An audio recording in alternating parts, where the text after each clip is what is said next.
Hey, this is Tony with Salt Strong, and in this video I'm going to be talking about a very common and a very big mistake I see a lot of anglers make when they're fishing with artificial lures. And what it really comes down to is casting, and more specifically, where you place your cast in relation to the type of structure that you're fishing.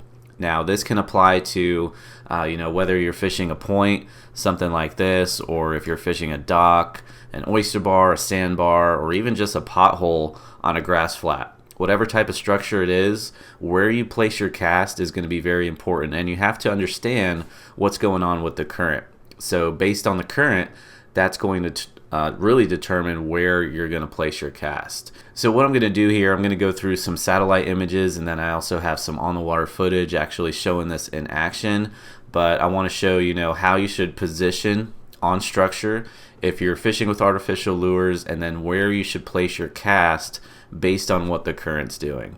So let's go ahead and start with some of this satellite imagery here. I'm going to use this point as an example, and again, keep in mind that this type of positioning applies pretty much on any type of structure. So we're just going to play make-believe here and just say the current is coming in. Let's say the current is coming into this little creek right here. So if the current is wrapping around this point, what you want to do if you're fishing with artificial lures is position yourself facing into the current and facing into that structure. So ideally, if the current is wrapping around this point, you want to position yourself right back here somewhere, or right around here. And when you cast to this point, this is the most important point.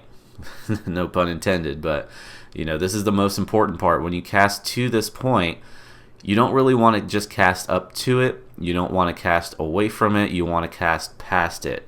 So casting past that structure is going to be the key component in your casting accuracy and where you want to place your cast. Because if you have that current wrapping around, when you go to make a cast, let's say you make your cast right at the entrance or the very end of this point right here. When you make that cast, before your lure even gets down to the bottom, the current has probably taken it a little bit further away from that structure. So what you want to do is cast past that structure or cast into that structure. That way, by the time your lure gets down to the bottom, it's ideally in that strike zone. You don't want the current to take your lure away from wherever you have planned to cast to. So again, I prefer to cast past the structure if you're fishing a dock, casting and skipping underneath the dock as opposed to just right up to the dock, because again, by the time you're ready to retrieve your lure, the current has probably already taken that lure away from where you want to be. So in this footage here, I'm going to show you a really good example of getting a nice accurate cast in an ideal spot.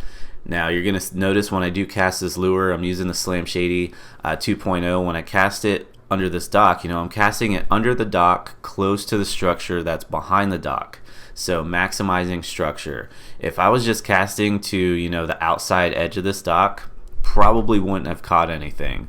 Also, another tip when you are fishing structure or cover is to make multiple casts to the same spot. Even if it's just a couple inches off or a couple feet off from your original cast, that could be the difference between catching a fish or not.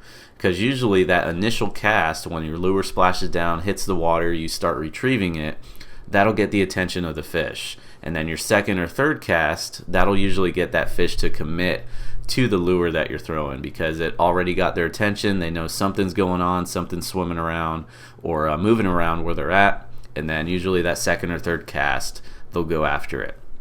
So I'm going to go ahead and go through this footage here, show you where I did place my cast. As you can see right here, I'll just go slowly through the footage. Just made the cast, and you saw the lure landed right back here, right in that pocket underneath the dock close to the trees. And then not soon after that, couple bounces, hooked up to a fish right here. This is a really nice snook that took me for quite a ride in this area. You can see it was a really nice fish. So I'll go ahead and let this footage play a little bit, go through here, and you can see this really nice snook that I caught right by this dock. That's a big snook. Holy cow. I'm all tangled up over there. That's not good.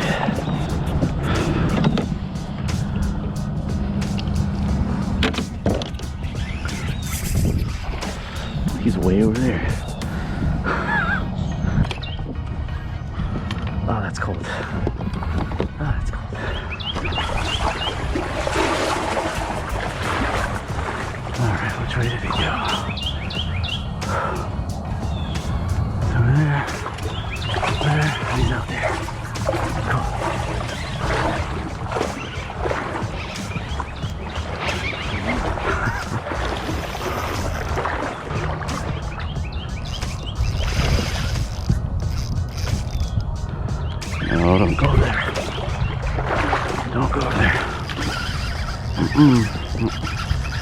He's going back.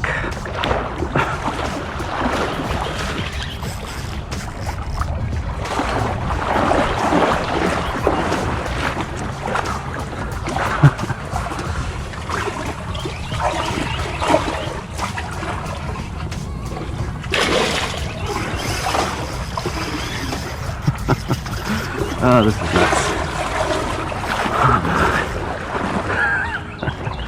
Come here.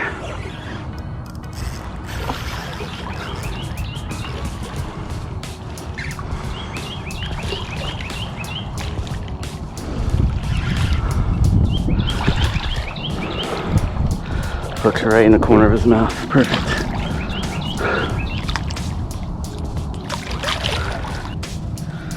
Got him on the Slam Shady 2.0.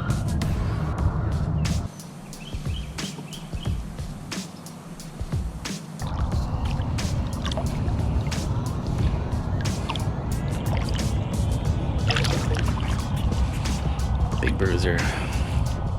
So again, when you are casting artificial lures to structure, whether it be docks, points, oyster bars, potholes in a grass flat, make sure you're positioned into the current and that you're casting into the current and retrieving your lure with the flow of the current. Make sure you're casting past that structure and retrieving that lure through that structure, because like I said before, I'll use this dock as an example. Current is coming down the shoreline here. When we're casting to this dock, you want to skip up underneath the dock, casting into the current. That way, your lure has a chance to get down to the bottom before it gets basically taken away from that structure because of the current. Now, if you are one of our insider members, you do have access to a full course on positioning and approach, so definitely be sure to check out that course on your insider homepage, on your courses page. And if you're not an insider, I highly recommend checking that out, saltstrong.com, where we guarantee you'll start catching more fish. Also, you'll save a lot of money on tackle and gear because our insiders get up to 20% off our shop page at fishstrong.com. So definitely be sure to check that out. So that will wrap up this video. Hopefully these tips can help you out if you are fishing with artificial lures and casting the structure. Again, casting is probably one of the biggest mistakes that I see with people that are fishing with artificial lures. Getting that lure in the strike zone is very critical to getting those fish to strike. So if you have any questions or comments, please feel free to leave them down below. Till next time, thanks for watching, and I'll see you on the next video. If you're new to Salt Strong, just know that we're the best online fishing club in America because we actually guarantee that you'll catch more fish while saving time and also money on the tackle you need. We do this through premium education, our exclusive insider fishing community, and huge discounts on the best tackle for saltwater anglers. To learn more, go to saltstrong.com. Otherwise, we hope to see you again soon.